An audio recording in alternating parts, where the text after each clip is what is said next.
Hi, welcome back to Intro to Building Systems.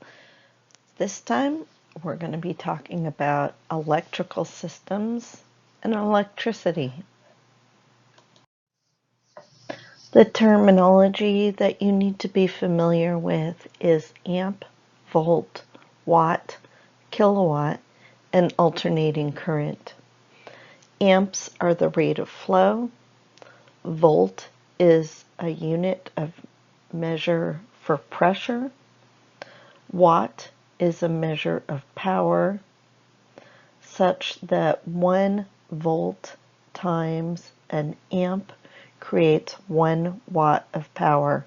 It's very important, and it was in the reading, for you to understand that there is a correlation between the wattage and the voltage and the amps. Those three are tied together.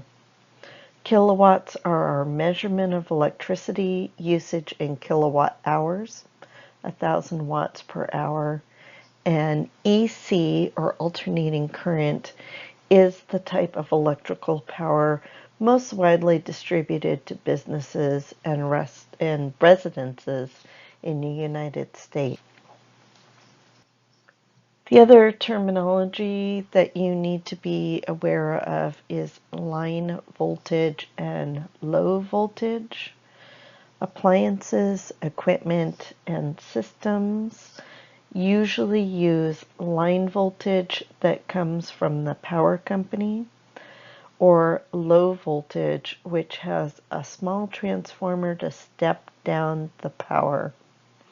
Low voltage is usually considered below 50 volts and uses a thinner wire.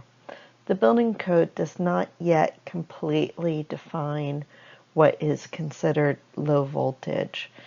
And again, that low voltage is stepped down with a transformer within the house, and sometimes within the power line or within a device itself. The sort of things that use low voltage include doorbells, intercoms, security systems, some lighting, such as the halogen lighting that was mentioned in the lighting lecture, stereo systems, cable TV, and control and signaling devices, which are typically used in commercial buildings. Electrical service comes from where it's generated in a power plant.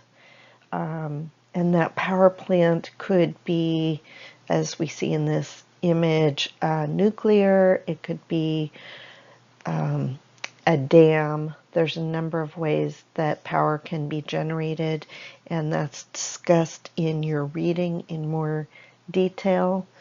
From where it's created, that power plant, it needs to travel to where your house is, and there often is a high voltage lines, and then it steps down to the sort of voltage that we need at our houses.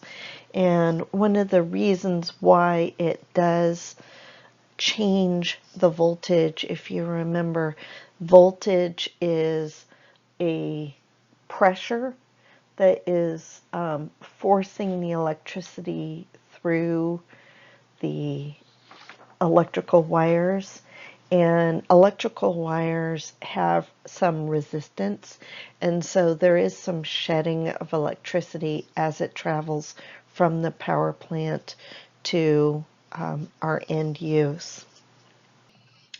Going through the different items, transformers are places where the voltage changes from a high voltage to a lower voltage. High voltage is more dangerous than a lower voltage. That's another reason why we don't keep it at that high voltage. If a power line breaks or snaps, it's much more dangerous and more likely to cause a fire. Plus, there is some concern about electromagnetic fields, EMF, and the relationship between health and exposure to high levels of EMF. So we tend to have that high voltage in rural areas where there isn't a lot of people or necessarily other mammals living. The transformer converts alternating current from one voltage to another using electromagnetic forces. It might be a step-down transformer that converts three-phase electricity from the power company down to a single phase, which is what we use in our houses. The three images that you see on your screen to the left, labeled A, that's a pole-mounted transformer, sometimes referred to as a drum transformer, and those are the transformers that are usually more neighborhood oriented. B that you see in the middle is a pad-mounted transformer. This is the sort of transformer that you're more likely to see in a suburban or more rural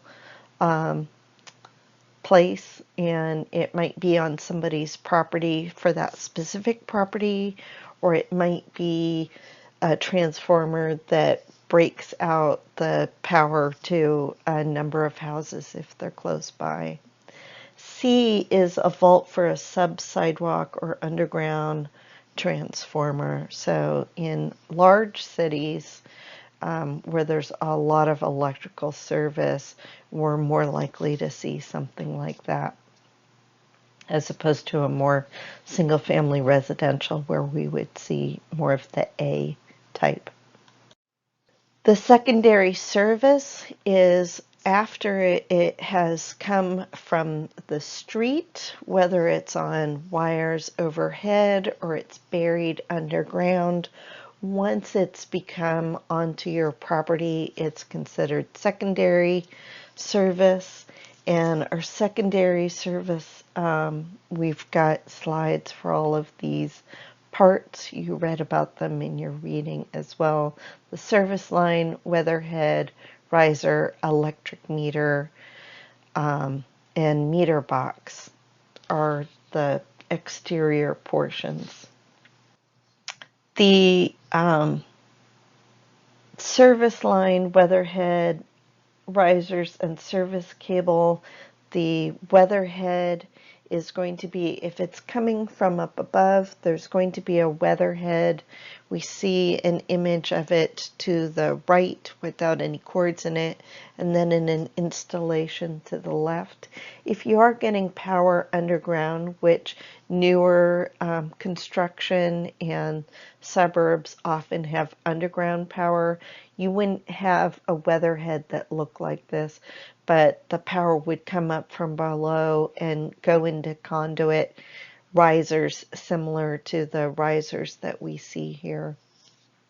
The weatherhead is a waterproof connection for your lower voltage service, your single phase that comes into the house. It's a hood that's angled or horizontal and has rubberized gaskets. The riser portion is the vertical installation of piping or conduit that your electric power is going to go through. And it's important to keep in mind that the term riser is generic and can be used in multiple disciplines. A riser is also the term that we use for the vertical portion of a set of stairs, treads and risers. And when we look at plumbing, we'll also be talking about plumbing risers. Next, we have the switch gear or disconnect, and this would only be used for multifamily. So a single family electrical box would not have switch gear or disconnect. But if it's a commercial building or if there are multiple dwellings with many meters, there would be a switch gear. It's a combination of electrical disconnect switches, fuses, or circuit breakers to protect and isolate electrical equipment, and it can also de-energize the electrical equipment, meaning stop electricity from flowing through them. In a house, we can have a disconnect, which is a single switch that can be flipped that will turn off the electrical equipment, the electricity to the house. The meter is something that your utility is going to use to measure the amount of electricity that you use, and electricity is measured in kilowatt hours from the power company. It's also important to keep in mind, and the image on the left is showing if you do have any way of creating electricity on site, such as a windmill or solar panels, that typically, instead of trying to store the electricity on site for use, which would require large batteries, most of people will have an inverter box, such as we see to the left-hand side, that will be tied into our meter. So if we're creating more electricity than we're using, the extra electricity goes back into the grid, and it actually runs the meter backwards so that we get a credit. The image on the right is a Portland General Electric digital meter that can be read remotely, which is a trend that we're seeing. It makes it much easier for the electrical company to keep track of what you're using without having to have somebody come into your yard and read the meter.